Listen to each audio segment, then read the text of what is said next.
Welcome to Man About Danville with Logan H. Gurman, a podcast for Danville, Kentucky and beyond.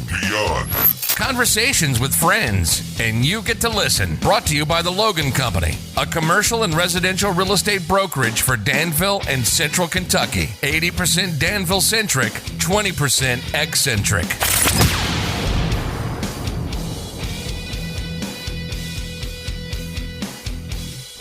I'll do a little intro and then we'll just start talking.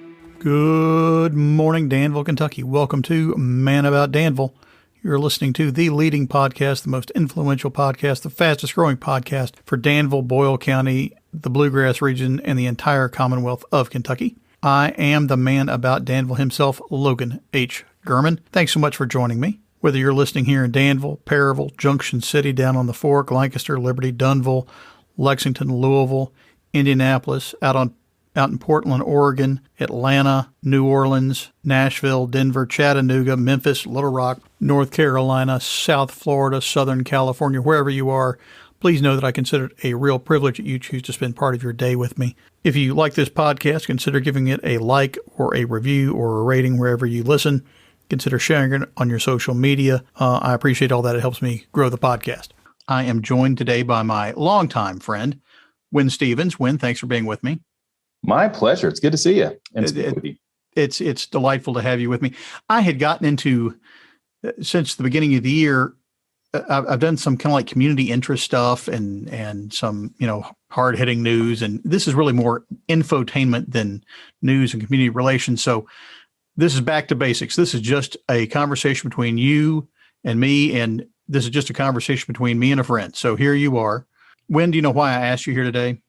I would assume so that the good folks of Danville, Kentucky can bask in the silky smooth sounds of my voice. As this is your gift to the community. So is that really close to correct? That's pretty close. You really kind of got the radio voice thing down. And the face for it too. I mean, I think there's a reason for your listeners, this is a podcast and they don't have to be subjected to. There's a reason my YouTube channel is just a static picture of me. And it only took 250 shots to get that one. The reason you're here, Winn, is because you are entertaining, my friend. Whether it's a dinner party or a business engagement or a community service, you're just a lovely, intelligent, witty, entertaining person. So take it away. Well, thank you. And right back at you, man. I feel the same about you as well as your lovely wife.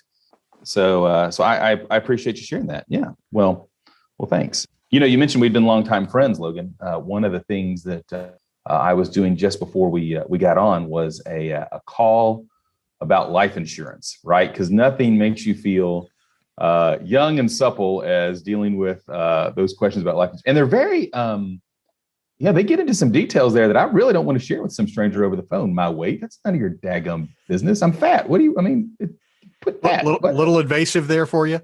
Yeah. And let's be honest, I'm overweight. I'm in my late 40s. You're going to put me in the high risk group. Let's just cut to the chase. Send me the rates and let's move on with ourselves.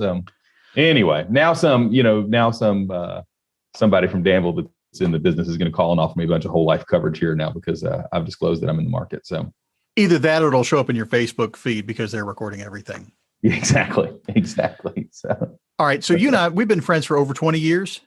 I'd say that's about right. Yeah. We met when we wound up in the same dinner club in Lexington. And so I was friends with Faith Fortner, now Hacker, and her husband, Doug. And of course, my cousin, Kelly Sullivan, now Holland, and her husband, my cousin-in-law, Darren. Who else was in dinner club? Dean and Jonna, and Brian and Ramey. Residents who've now moved over here. And of course, you and your wife, Nancy. Yeah. Nancy's a center grad. She is. And works for UK. She does. Yep. And you forget that after we got to know each other, we realized that you knew my brother-in-law, Pete November, a proud Boyle County Rebel, who, by the way, says that although their football team was terrible throughout the mid to late 80s there, what he really felt like they were doing was building the foundation, which led to all the great championships that Boyle County Rebels have enjoyed ever since. So he takes a lot of credit for that. They've got the Pete November Memorial Squat Rack right there in the weight room now. And Squat as in he's kind of short and no win. No. Okay. All right. No. I'm sorry. Talking about I didn't understand. So talk about leg day, bro. I got you. I got you. There's another Danville tie-in right there. Pete's now in New Orleans. He is. Yeah. He's local boy made good. He is the chief financial officer for Ochsner Health Systems. And they, I think the last time I looked, are like $6.5 billion in annual revenue. And I guess if you're the CFO in one way or the other, you're responsible for all that. So seems like a big deal to me. Well, I'm sure he's doing the best he can down there. This should really help my Louisiana, New Orleans ratings too. So sure. Yeah. Right. Absolutely. I'm huge in the Southeast. You've got two boys. I do. How old are they? They are, Will is going to be 12 at the end of this month. And Alex is 6.5 2 days ago on the 13th. So we're recording this on tax day, or the original tax day. Hell, I don't know when is tax day anymore. They move it every year. I'm overpaying them. I'm right. tired of it. Exactly. So Alex turned 6.5 on the 13th. And so he was very, very excited about his half birthday. Because when you're 6, each half year is a big deal. When you're 46, like his dad is, half birthdays aren't something I really celebrate a lot. But no, it's all baseball all the time in our household. And we are going constantly. I don't know if Danville Little League is like this or not.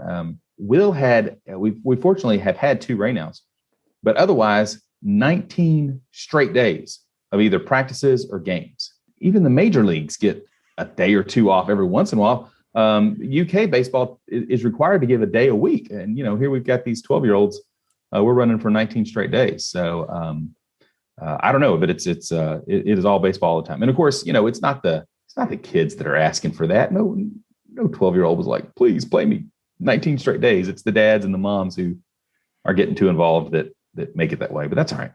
Well, it's hard to bask in the reflected glory of your children if you don't really wear them out. That is true. That is true. And the other night during T-ball, which my younger son plays, Alex, there was a child and it was first game of the season. I mean, literally, you get 2 practices and then you go out and you play a game. And these kids are like, I'm like, Johnny, you're in the outfield. And he goes, great. Where's the outfield? It's that big grassy spot behind second place. Just go find a spot out there. Just go find some grass. Yeah. And this one kid runs out of the baseline, right? His first game of the year. And the coach throws a fit and tells the umpire, you got to call him out. That's in the rules right here. It is in the rules. So, the umps kind of rolls his eyes like, kid's out. The guy's like, why am I out? And I was like, because some 40-year-old man's self-worth is tied up in whether or not his group of 5 and 6-year-olds are better than our group of 5 and 6-year-olds. So I apologize, but go back to the dugout, get a drink. We're only another half inning until snack time, buddy. Just hang on. So go get some fruit snacks. Everything's going to be fine. Exactly. All right. So what are you doing professionally these days? So I am the director of the Children's Advocacy Center of the Bluegrass. We are located in Lexington, but we serve 17 counties, including Boyle County, I am proud to say. And we coordinate the investigation and treatment of child abuse cases. Ultimately, what we're trying to do is reduce the trauma experienced by abused kids. So unfortunately, there's a lot of work to do in that area, but we are glad to serve Danville and Boyle County among other areas. I mean, Perryville, all the entire county. I don't want to just single out Danville. Do you all work with CASA then too, or is that? We do a little bit.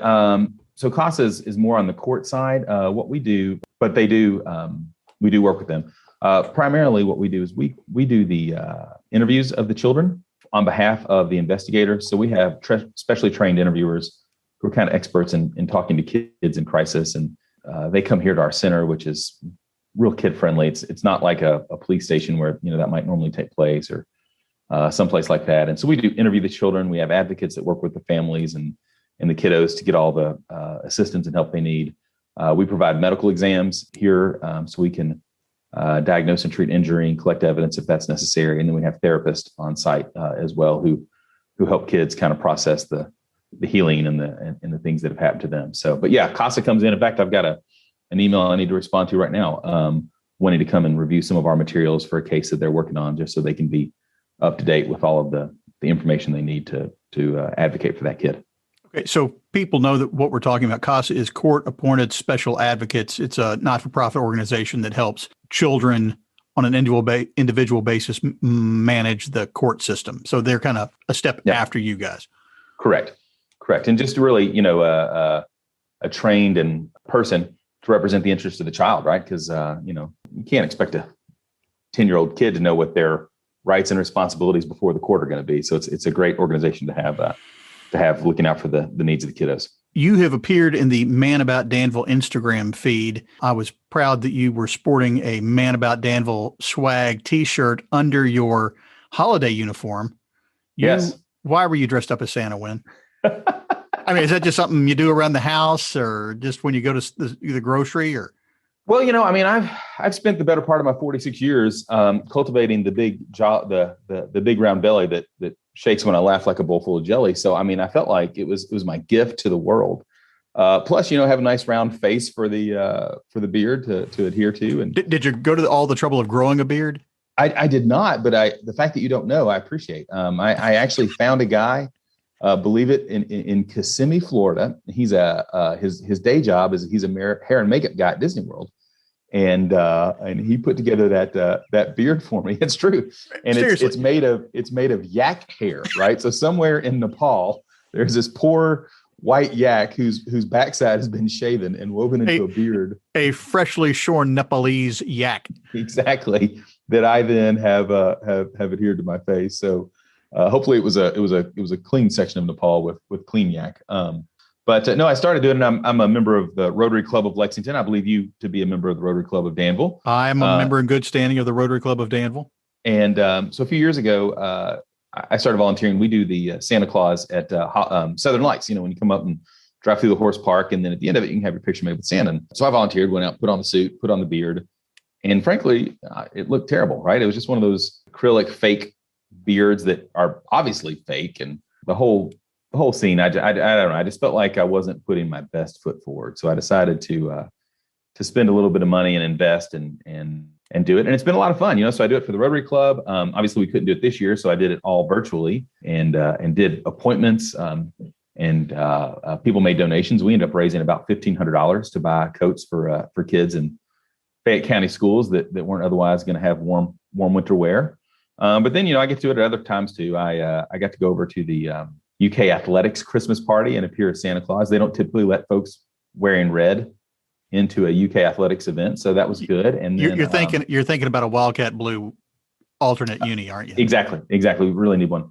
And then my friends at the Chevy Chase Inn, which is Lexington's oldest bar, every year have a Christmas karaoke. And you got to have a Santa if you're going to have a Christmas karaoke, right? And so I like to go every night and every year. And my big moment is when I bring the house down with, you better watch out. You better not cry. You better not pout. I'm telling you why. I am coming to town. I see you when you're sleeping. I know when you're awake. It's a little creepy, but when you're in the moment and you're Santa, it's great. And the really good news is at Christmas karaoke, Santa doesn't pay for drinks.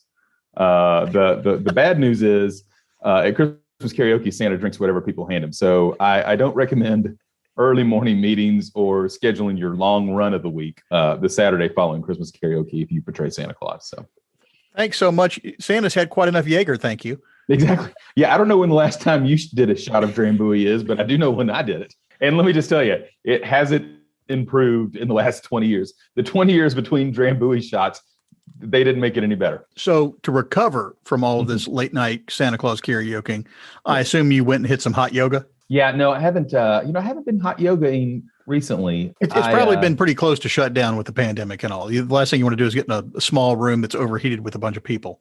Well, that's true, and especially with the the humidity that is created both by the steam in the room and the sweat pouring off of the glistening bodies. It's kind of like the perfect environment of a petri dish for incubation of the virus. I would think so. Absolutely would think so.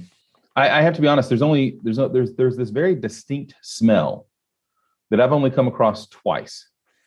Once was in the trailer that they used as the halftime locker room at Caldwell County High School for football games, and once was in the hot yoga studio, and it is the exact same scent of stale, mildewy, moldy sweat off people who have been working really hard for a time and then put into a confined space. And it's not a pleasant it's not a pleasant scent. They're not bottling that. Calvin Klein didn't putting that out. So you're not really upselling me on the hot yoga. I think if you want to sweat out any impurities in your body, I think hot yoga is a great thing for you. I have to, the first time I went, and I haven't been in years, but the first time I went, it was during a cold snap, and it was -5 degrees outside. And the hot yoga studio was kept at 105 degrees. And I remember thinking in my car, as I'm getting ready to walk in, am I really going to go do this? It's going to be 110 degrees difference between outside where I'm about to step into and inside that room. You know, it's like 5:30 in the morning because the class is early, and, you know, I was trying to get done before work. And I think to myself, you know, what the heck? Who do I know that's doing hot yoga at 5:30 on a Thursday morning? I'm going to go in here and give it a try. Right. So I walk in, and the very nice woman at the counter says to me, now your goal today is just to be able to stay in the room for the entire hour and a half. And I should have known right then, like, wait a minute, you're telling me literally the best I should hope for is to just sit in this room for an hour and a half. So I go in and I'm kind of looking around trying to figure it out. And I see people, they kind of flip out their yogi. You have this little wrist flip when you're a yogi. You kind of unroll your mat and flip it and then kind of lay it down all in one motion. Very, very smooth. Kind of makes a snapping sound when you do it. Yeah, right. Yeah, exactly. So I attempt that. I totally screwed it up, but I get my yoga mat laid out and put my beach towel, because you have to have a beach towel on it because you're going to, you know, sweat so much. I put my beach towel down, and I noticed everybody's kind of sitting down what the children now refer to as crisscross applesauce. I don't know what apple and sauce have to do with crossing your legs. But anyway, they sit down crisscross applesauce. I'm kind of just checking it out and thinking, you know, whether or not I want to try to get out before the class starts. And in front of me, one of my good friends turns around, and my man looks like the Vitruvian Man. And he just looks at me like, what are you doing in here? And like, you know, with all due respect, my friend, I'm in excellent physical shape and you are not. So I'm not sure how it's going to work. But he gave me a couple of quick pointers, and then we started. An hour and a half later, I walked out and thought, I've never felt someplace so good as the -5 degrees outside. Like, if you've ever jumped from a hot tub into a swimming pool, you know that feeling, and it was marvelous. Well, in some cultures, you know, you take a sauna and then you go roll around in the snow and beat yourself with birch branches. So did anything like that afterward? No, I just stood outside the car and let the cold kind of freeze the sweat molecules. And I did not have any birch. I actually then had to go home and shower because I stunk like ever. I stunk, not, you know, only like a sweaty man, but also the inside of that yoga studio. At that point, you know, it was 7 a.m. I needed some coffee. So that's a lot to do before 7 o'clock in the morning. It was, which may yet be another reason I still don't do it. So okay, well, live and you learn. All right, you're from where? Princeton, Kentucky. Yep. And what is Princeton known for? Well, a few things. Princeton is the dark-fired tobacco capital of the world. And we also, I humbly think, have the best country ham in America. That was the answer I was looking for. Newsom's Country Ham. Yeah. I know there's some that are a little more famous, have a little more commercial success, but Bobby Flay ain't serving some of those other hams. He's serving Newsom's Country Ham. Absolutely fantastic. I think you talked to Nancy not too long ago, didn't you? Nancy Newsom, not Nancy, my wife. Did you call down there and order some, or was that some other culinary expert that I'm aware of? It could have been me. It could have been my mother too. Well, yeah. I think they ship, don't they? They do. She's been known to ship Christmas gifts of country ham to, you know, Gurmans far and wide scattered about the country. Excellent. I assume that's the thank you gift for appearing on A Man About Danville. It is not. It is not. So, but you know. So yeah, I don't get back to Princeton very often, but a few years ago I had to go back. Wanted, of course, to go visit Newsom's, and the people down there, same people, have been there for 100,000 years, and they're just wonderful, nice people. But B, I wanted some ham, and I wanted some of their bacon and some of their smoked sausage, and you know, all the products. I didn't have any reason. I just needed to be down there at some point on Saturday. I had a thing to do on Sunday. Actually, speaking at the church, Logan, might surprise you. It was Scout Sunday at the Methodist Church, and as an Eagle Scout, they needed somebody to come back and deliver the message. So, are your boys into scouting? Will is, and Alex wants to be. Will just finished Webelos as Arrow of Light, and he's been to one Boy Scout meeting, but see the aforementioned baseball comment, and he's not been able to get back to any others. So I'm hoping to get him back in. He says he wants to be an Eagle Scout and wants to pursue it like Dad did. So we'll see. I hope he sticks with it. My son Max, who's 16, has been involved with a troop here for a number of years, and boy, it's really an outstanding organization, and he's really enjoyed it and benefited from it. Yeah, I'm a big proponent, obviously. And you know, it's funny. Here I am not quite to the twilight of my life. But clearly the back nine. But yeah, exactly. I'm not over the hill, but I sure got a nice view of the other side of it. And, it's still one of those things I talk about. And oddly, I mean, there are still skills that I learned doing that, here 30 years ago, that I still use in my life. It's an interesting organization. But anyway, I went down to Princeton to speak. So I just need to be down there, some point on Saturday. But I thought I'm going to go. I want to make sure I get there about 4:00. So I can go by Newsom's and see everybody and pick up some provisions, right? So we're driving down the Western Kentucky Parkway, and we stop at the rest area at Beaver Dam, which I don't know, for whatever reason, look up the website information on Newsom's and notice that it closes not at 5, but at 3. And I've got about 30 minutes and about an hour's worth of road ahead of me. And so thank goodness I didn't run into any troopers on the way. I still didn't make it, but I walked by and kind of knocked on the window, and they're like, "We're closed." And I'm like, "Oh, hey, it's Winn. I just wanted to say hi," which was really a complete and total lie. I wanted to buy some stuff. I did want to say hi as well, but as luck would have it, they were like, "Oh, great to see you," and they opened the door. And then after visiting, was like, "Well, do you need anything?" I was like, "Oh, well, if you're offering, yes, I need 2 whole hams and 4 pounds of bacon and 3 rolls of smoked sausage. But otherwise, no, I'm fine." Are you doing any cooking lately? Well, yeah, speaking of hams, I have been curing my own country ham. No. Oh, yes. If you, they're at the house? Yeah. Well, so up in my attic, I think I have 9 hanging right now. Are you kidding? No, not at all. What do you mean? What is that unusual? Doesn't everybody? I don't know anyone that has 9 hams. Well, so a friend of mine, his grandfather and 2 other gentlemen in 1952, I think it was, decided that their wives wanted country hams. And I guess in 1952, you couldn't just go buy country ham. You sure couldn't buy it on the internet. Well, absolutely right.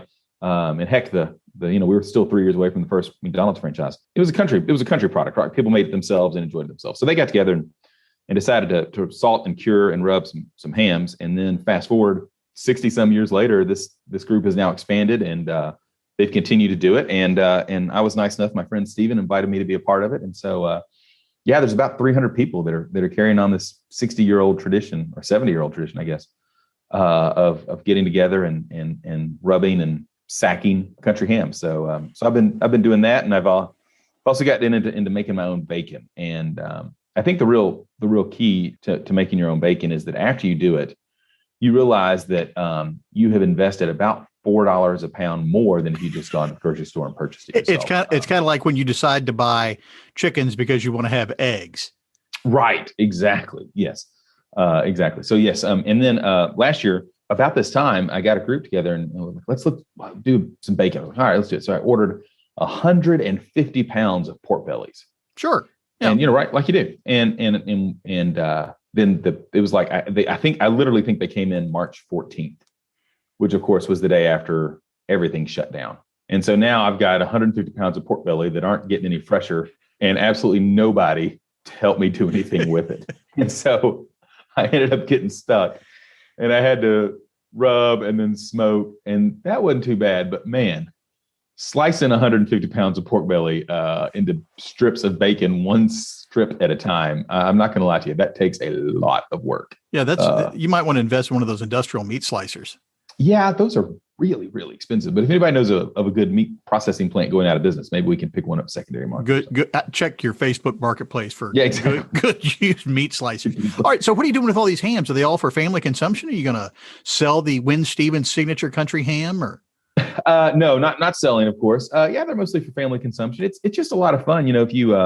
If you have folks over and you serve it, or you have we used to do these things called parties, and you could have people come to your house. Oh, I remember those. Right. And, you put out a plate of biscuits with ham, or a piece of melon wrapped in some country ham or something like that. And folks are like, "Oh, this is really good. Oh, really? You like it?"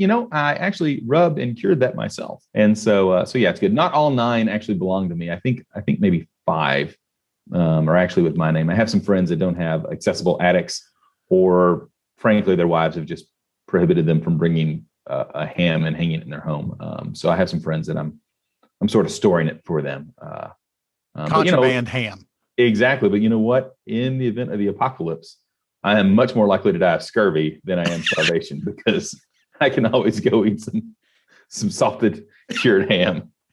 Lacking in vitamin C, but other than that, you're good. Exactly. So the nuclear winter, we won't have any sunlight. So yeah, there'll be no vitamin C, no vitamin D, but by gosh, my iron and sodium levels will be just fine. Thank you. Y'all got any plans for the summer other than baseball? Well, baseball ends in June. Yeah, but then summer ball starts. No, we don't do summer ball. My son is a talented baseball player, but we got to draw a line somewhere. So yeah, we got a couple of fun things. The boys are both going to camp. Scout camp or Cathedral Domain or Camp Rockmont for boys over in Black Mountain, North Carolina. And is that where you went? No, I good Lord, no. I went to scout camp and thought that was fancy. And then, I send my sons to this place, and it's like if Blackberry Farms owned a camp where, are you kidding? They're not going to learn to start fires or tie knots, but they're going to know all their silverware play settings. Exactly. No, like it's Camp Rockmont for boys. It used to be called Black Mountain College, and before that, it was a retreat built. And the three original buildings were built by Mr. Grove, as in Grove Park Inn.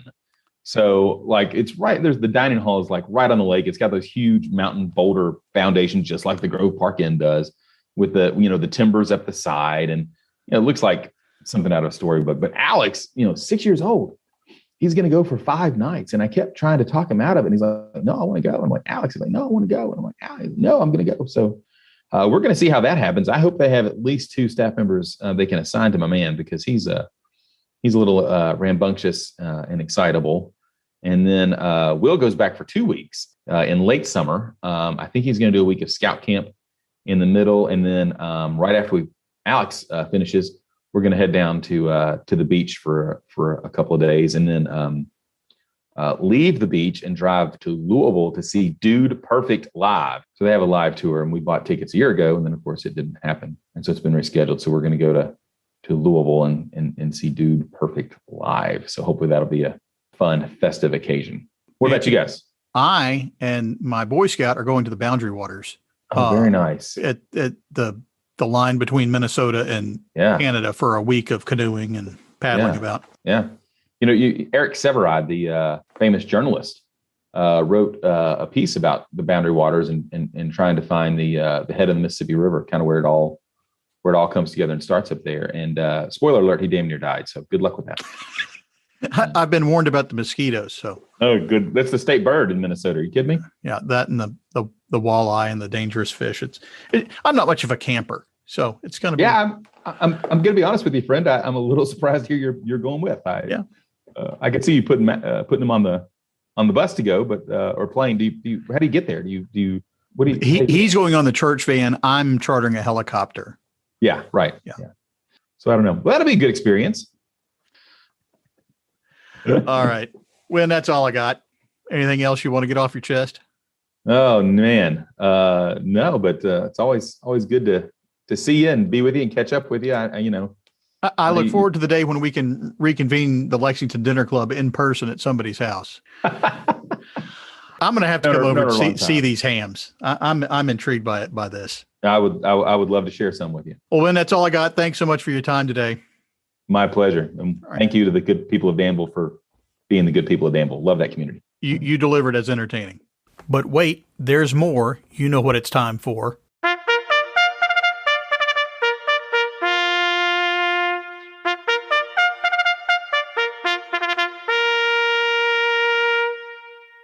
What's up, Danville?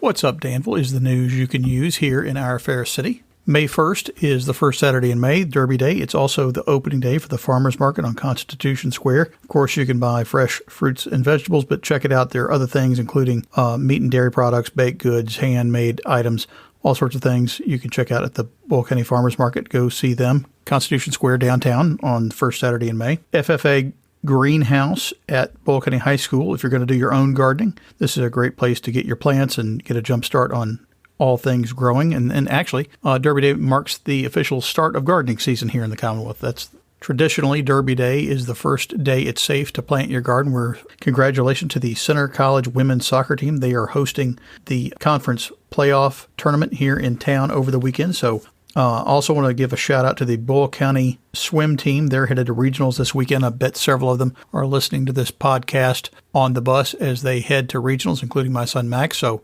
swim fast, guys. On May the 3rd, Ephraim McDowell Health Foundation Annual Golf Classic will be taking place at the Danville Country Club. If you would like to register, you can do that at www.emhealth.org. That's emhealth.org. Under the Foundation tab, you can scroll down and find information to register. Registration closes April 19th, so get on it. If you want to participate, that'll be a beautiful day for golf. As always, I'd like to thank my guest, Winn Stephens, for joining me. I'll try to get links up to everything, including his organization, in the show notes. Do you want to get in touch with me about the show or real estate? You can. I'm ManAboutDanville@gmail.com. That's my email address. You can find me on the website, ManAboutDanville.com, Instagram @ManAboutDanville. The Twitter handle is ManDanville, and there's a Facebook page, Man About Danville. Of course, there's a YouTube channel, too. You can find me on Apple Podcast app, Spotify, iHeartRadio, Google Podcasts, and just about anywhere else you find your podcast. You can even use your Amazon Echo device. Just say, hey, Alexa, play the podcast Man About Danville. If you have a moment, hit subscribe wherever you listen. Give me a rating or review if you have a moment. Until the next time, shop local, eat local, be well, have a good weekend, and thanks for listening.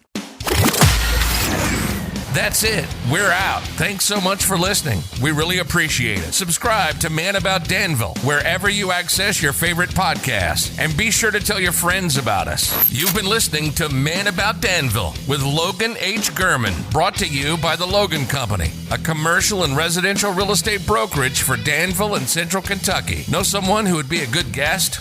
Want to be a guest yourself? Have an idea for the show? Get in touch with us. Find all our contact information on the web at ManAboutDanville.com. Thanks for joining us.